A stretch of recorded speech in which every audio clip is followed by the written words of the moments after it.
Magluluto ako ngayon ng chop suey. Special na chop suey. Ito, is kompleto yung ating ingredients. Pakita ko sa inyo. Ang sarap ng chop suey kapag kompleto yung sahog. At ayan guys, kinumpleto ko talaga yung sahog. Ayan. O diba? Sarap-sarap. Hindi pa naluluto. Sarap na.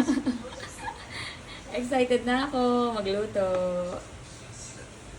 Pakita ko muna sa inyo si Michael. Nanonood ang aking Michael ng cartoons. Pogi, no? Pogi. Siyempre, meron tayong mga gulay, egg, pugo, favorite ni Nea. Onion and garlic, hindi mawawala. At siyempre, yung ating shrimp na napakasarap na shrimp. Lalagyan ko rin guys ng atay tsaka balon-balunan. Siyempre, hindi mawawala ang beans. Guys, munti ko na makalimutan yung bell pepper. Masarap pa naman din yun, di ba? Talagyan ko rin ng bell pepper. Let's cook! Ayan, maglalagay na tayong mantika mainit.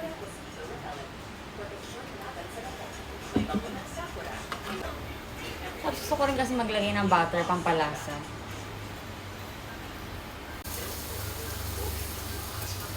Ayan guys, nilagay ko na yung sibuyas. At saka yung garlic.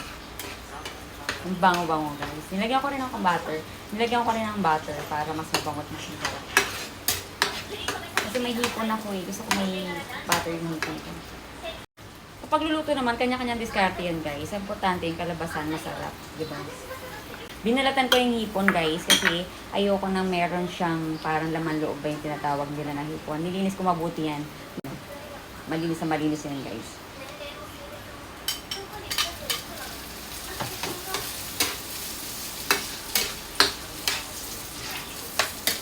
Ayan, para makita nyo yung bango-bango guys. Kaya sinagyan ko yan ng butter.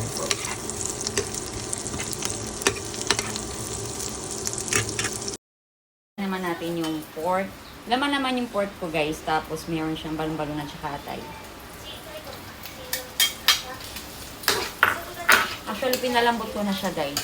Ganun ako pag nagano para mabilis bang maluto. Ganun ako guys para hindi ako mahirapan mamalambot na. Ayan, nalagyan ko na yung karne natin.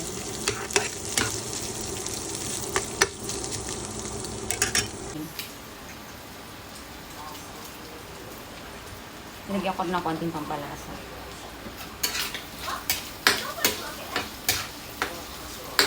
Ito na yung mga gulay natin. Ayan, kompleto yan. Guys, yung lalagay kong sabaw niya, yung pinagkuluan ko ng mga karne at saka hipon. Ayan, para mas malasa. Dadagdagan ko lang ng konting sabaw yan. Mas malasa yun guys. Tatakpan ko muna guys. Para masabilis naman batang gulay.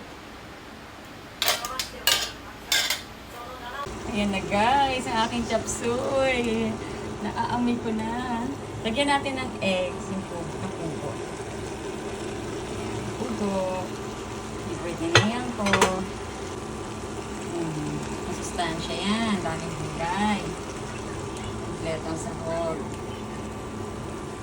Kasi masaya ako pag nakapagluto ako guys. Luto na guys, tikman na natin.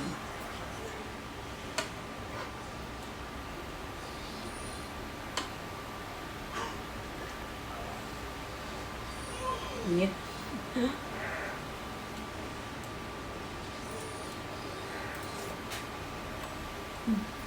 Masarap.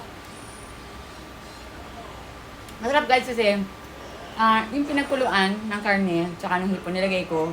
Kaya malasa, masarap. Ayan na, kakain na si Michael. Best time. Best time. Kain na. Masarap ba? Masarap. Siyempre, malasa yan. Dinamihan ko yung gulay niya. Hindi ko nilagyan ng hipon kasi ayaw niya ng hipon. Pag di ka nakakain ng hipon, ayaw mo. Baka ma-high blood daw siya. Hindi talaga nakakain ng hipon yan kahit lagyan ko ng hipon yung ulam namin. Ayaw niya. Pasado ba? Pasado? Masarap? Masarap, syempre.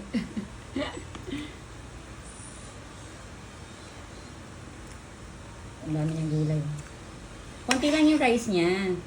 Yung gulay yung marami. Ganun talaga para mabusog naman siya. Kasi konti na nga rice niya eh. Kaya dinamihan ko yung gulay niya. Ang kain ng daddy ko.